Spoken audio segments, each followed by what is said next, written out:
దిగంబర దిగంబర శ్రీపాదవల్లభ దిగంబర అంటే నేను దేహము కాదు అనుకున్న వారందరూ దిగంబరులే. అందుకనే గాఢ నిద్రలో ప్రతి మనిషి దిగంబరుడే.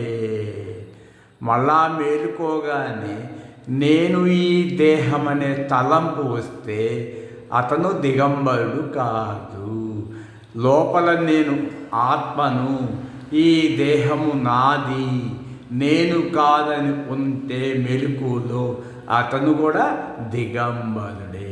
ఇప్పుడు ఆ బలుపు చూడండి, నేను బలుపు అని అది వెలగదు, లోపల ఉన్నది.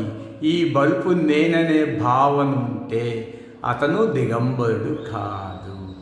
గాఢ నిద్రలో కరెంటుగా ఉన్నాము, గాఢ నిద్ర అది కరెంటు దిగంబరుడు.